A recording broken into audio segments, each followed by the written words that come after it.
didn't say my name. Goody?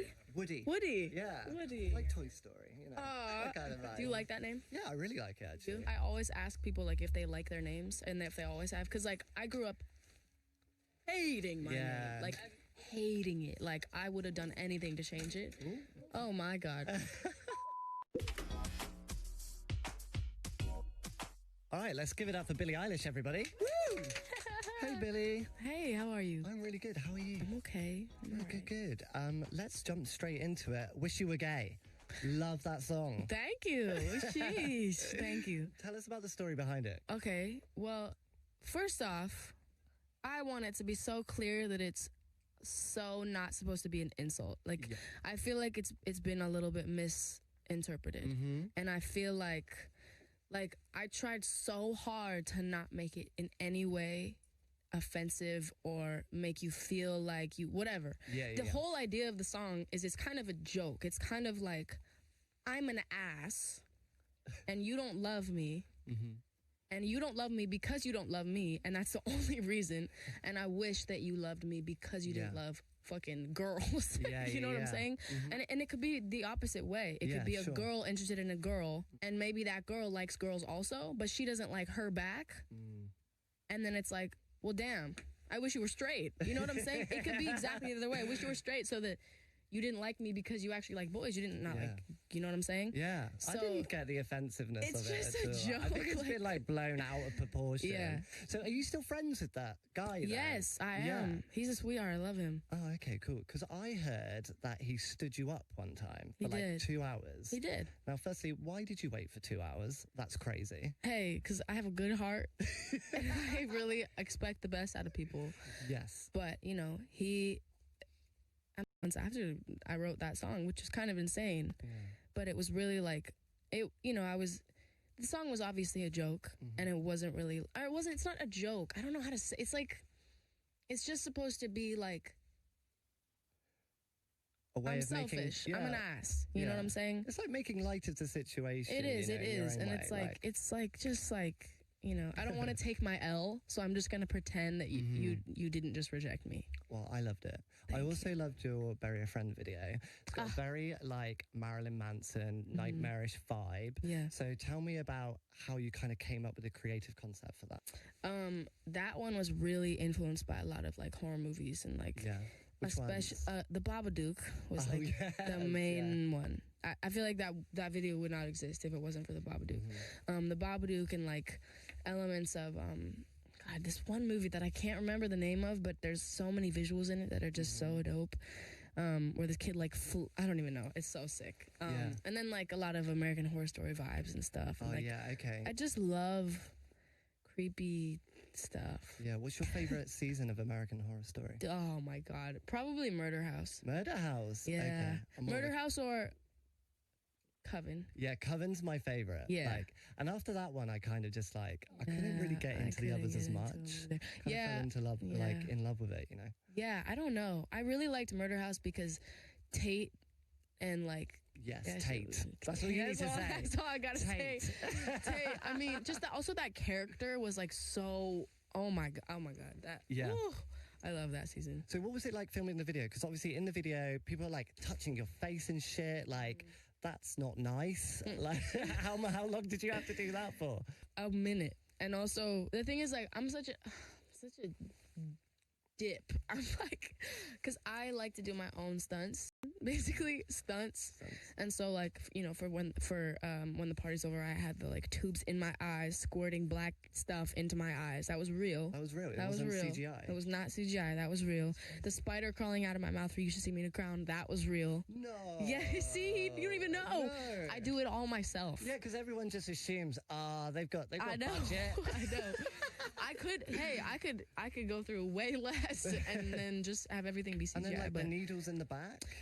Okay, here's the thing. That's what I'm getting to, which is that like that was my idea, and that I drew that in my notebook, and I was like, I want to look exactly like this. I had that idea forever, and that was also me. Like I want to show my skin in a video for the first time ever, and so I was like, I'm gonna show my back because that's such a weird place to start, and I want a bunch of people to put big needle syringes in my back. We were having like one of the final meetings with the director and like choreographers and stuff, And he, you know, we were talking about the needles and stuff, and I was like, I'm going to be able to do that, right? And he was like, actually, that's the one part that we can't. Well, because if you put needles in your back and squirt black into them, you die.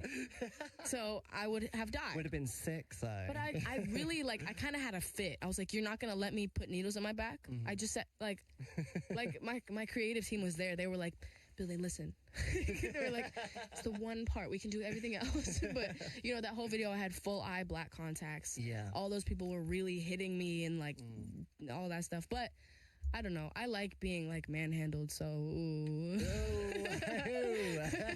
it wasn't bad for me. It was actually really fun. You mentioned your notebook, like the diary that you kept, and I saw like a video on your YouTube channel where you kind of go through the lyrics in the song, and that's where you put everything. Yeah. Is that like literally everything that you've ever created has come from that notebook?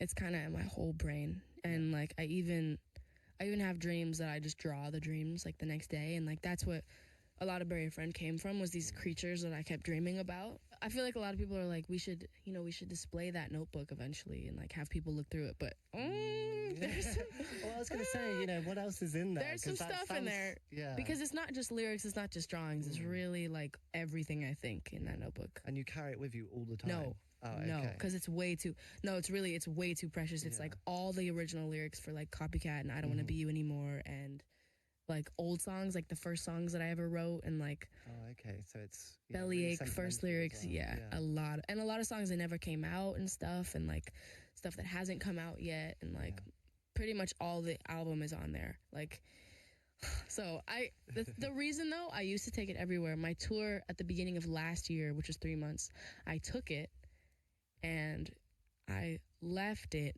in a windowsill in Berlin in a hotel. And on the drive, we were driving to like Milan or something. Mm-hmm. And on the drive in the sprinter, I was like, and I was like, oh my God. I left my notebook in the windowsill in Berlin.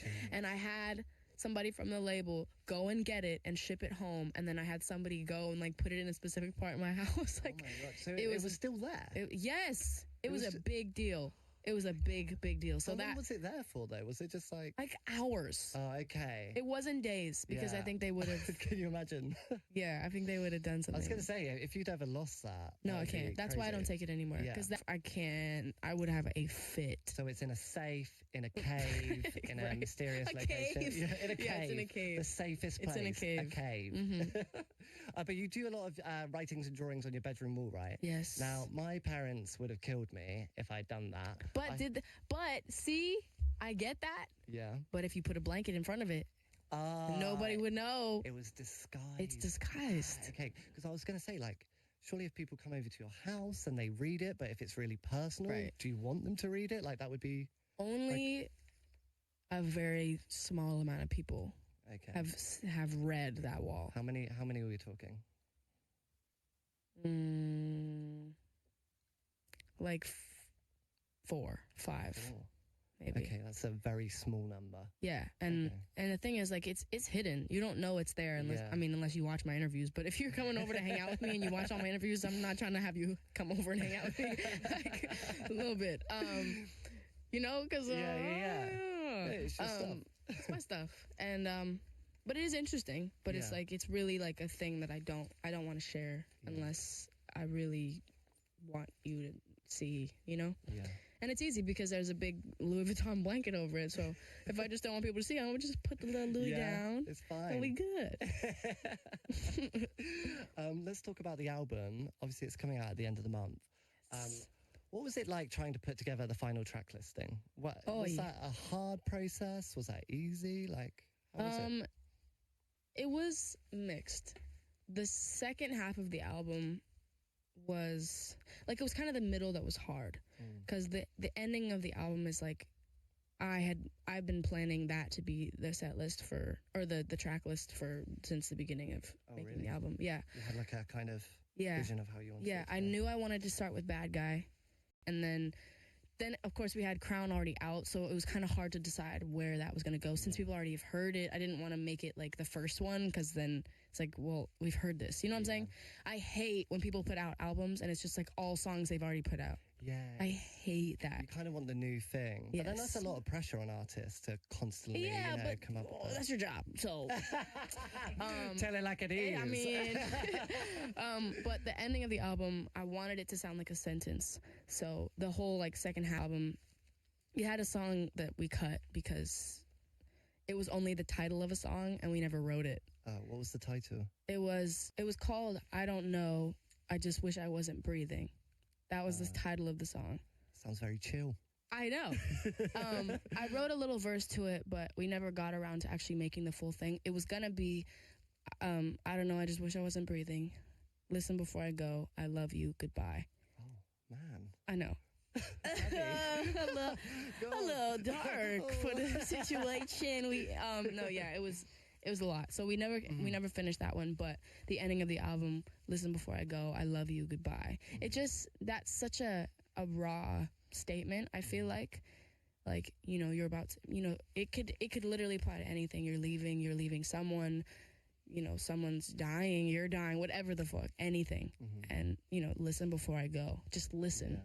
I love you, goodbye. So it's really up for interpretation, but I just really like when albums sound like a sentence. Yeah. I get that. And it must be so annoying that people mention your age all the time. Sorry, but you're still so young. So do you feel like you've landed on your musical identity now? Or is it just going to keep... It's gonna keep evolving. Yeah. I mean, like I don't want to stay the same. Jesus Christ, I can't imagine if your favorite artist stayed exactly the same as when they were the beginning. You know what I'm saying? Yeah. And people are like, I miss this Avril. I'm like, yeah, but you don't have to miss that. You could literally go back and listen to that. I remember Tyler tweeted something about that, and he was like, people are always saying, like, I miss the old blank. I miss the old era of and he was like, bro, the thing about music is you can type in what you miss, and you can listen to it. You don't have to miss it. It's right there. You can go back and watch all the old Avril Lavigne videos, all the old Tyler videos. So do I. Let's do it right now. Honestly, I'd really like to. It'd cheer me up a lot. Look, before you go, we like to give out presents on Pop Buzz, and I saw in an interview that you really want a horse. It's like this is like if you give me a horse right now, we don't have a real one, but we've got a little one for you. Yeah, just as a little memento for us. So there you go. Oh my God. I used to collect these. Would you like to name it, Billie? Well, it's so beautiful. I literally used to collect these. I would go to Tom's Toys and I would get these. Well, it's yours. Enjoy that horse.